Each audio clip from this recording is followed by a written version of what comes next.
Bonjour à tous, alors aujourd'hui on se retrouve pour une nouvelle vidéo, nouvelle rando, nouveau plaisir. Alors aujourd'hui sommet très peu fréquenté puisque nous allons faire la tête des Slucis. Donc sommet à 2764 mètres d'altitude au-dessus du lac de Serponçon. J'aimerais vous montrer ce très jaune là, c'est moi. Donc voilà, on va essayer d'arriver en haut pour manger, on va voir ce que ça donne, hein, suivant le temps. Normalement ils annoncent beau, on verra bien, comme d'hab on fait au feeling. Allez c'est parti.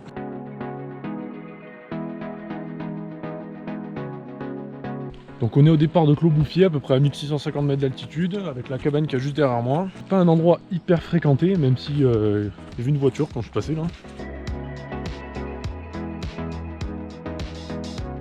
Alors là on traverse une petite forêt. C'est dommage parce que les mélèzes ils sont pas encore virés au orange. Et du coup bah les couleurs sont quand même encore assez vertes. Faut juste encore attendre un petit peu, je pense 2 semaines. L'objectif du jour elle est derrière nous. Alors il faut viser le col qui est ici et le sommet c'est la pointe là qui commence à apparaître. Et à droite c'est la pointe de Serre. Et j'espère qu'on aura l'occasion d'aller la faire avant que la neige arrive. Ces deux sommets, la tête des Slucis, la pointe de Serre, je les vois H24 de chez moi. Et je me suis dit putain il faudrait déjà y les faire. Alors aujourd'hui je vais faire le premier. Et j'espère que courant le mois d'octobre on fera le deuxième.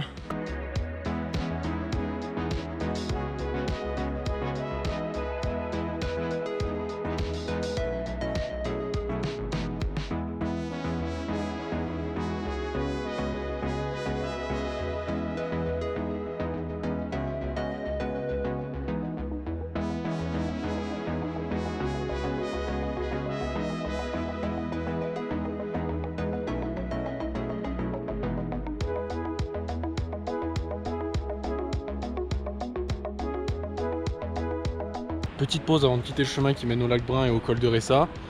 Et nous, on va s'enfoncer dans le vallon qui est là-bas en face pour rejoindre le col et la tête des Slucis après. À partir de maintenant, c'est que du hors sentier. Donc le but ça va être de se repérer à vue pour essayer d'atteindre le col qui est là-haut.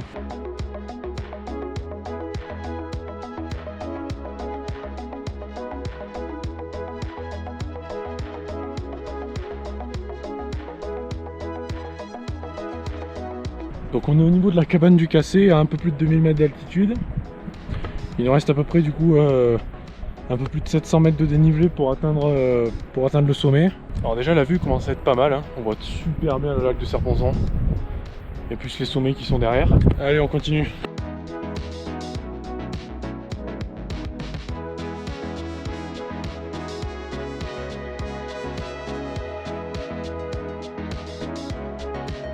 Bon écoutez les amis, j'avais trop faim, du coup j'ai déjà mangé, bon c'est pas grave hein. Comme ça j'ai repris toutes mes forces pour finir la rando. Et puis bah voilà, c'est bon, on va continuer.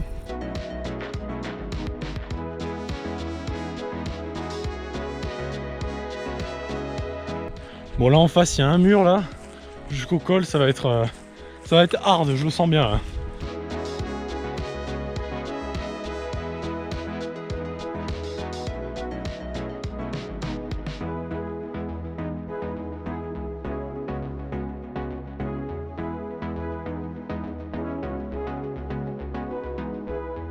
Putain, j'ai l'impression que le col, il arrive jamais. J'ai l'impression que plus j'avance, plus il s'éloigne. Le dernier mur, à peu près 150 mètres de dénivelé. Celui-là il va être dur. Hein. Et après il reste encore le dénivelé jusqu'au sommet. Alors là, il y avait une chasseuse en bas, j'ai entendu tirer d'un coup. Je m'y attendais absolument pas. Et en fait elle chassait le chamois qui avait au-dessus dans les falaises là.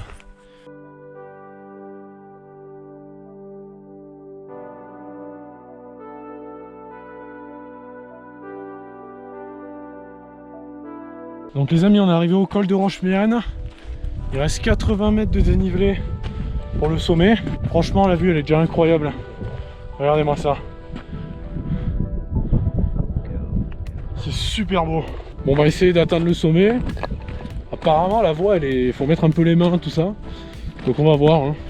Si jamais c'est trop dangereux avec la neige et tout qui est un peu en face nord, on fait demi-tour hein.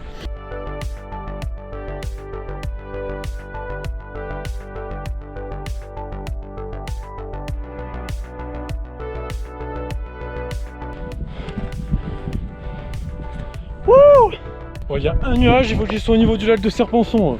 Bon les amis, on est enfin arrivé au sommet. Comme prévu, il fait beau, à part le nuage qui est juste devant le, juste devant le lac. Vu qu'en fait c'est une des premières montagnes qui est super haute par rapport à ce qu'il y a devant, c'est-à-dire que les aiguilles de Chabrières sont 300 mètres plus bas, donc forcément on voit largement ce qu'il y a derrière. Et du coup on peut voir une vue quand même vachement sympa jusqu'aux Bouches-du-Rhône là-bas au fond avec la Sainte-Victoire et tout.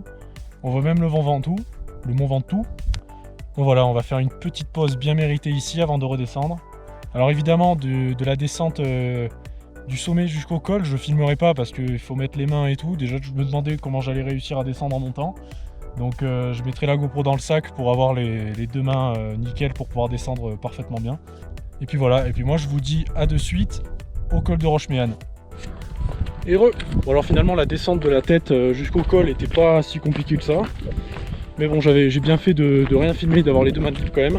Donc là on va redescendre plutôt rapidement en termes de pourcentage de pente rapidement jusqu'à la cabane en bas et après on va essayer de rejoindre le sentier le plus rapidement possible.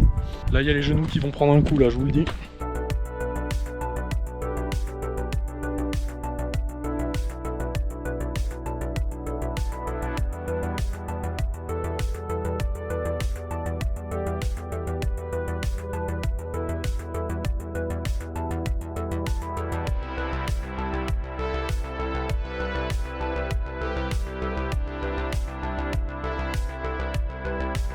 Alors là je viens de discuter avec le chasseur que j'ai croisé ce matin, le monsieur très sympathique, on a eu une discussion très intéressante sur ce qu'il faisait, etc.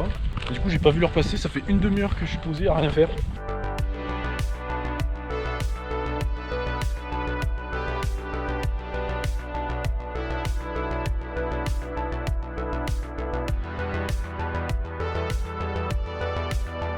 Bon, on est au niveau de la cabane, j'ai hâte de retrouver un chemin correct.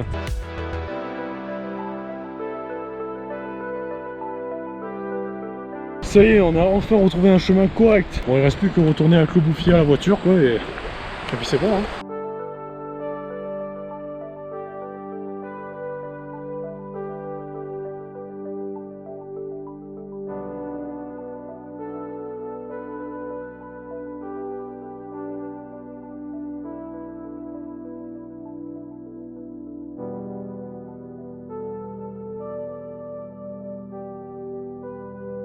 Dernière ligne droite.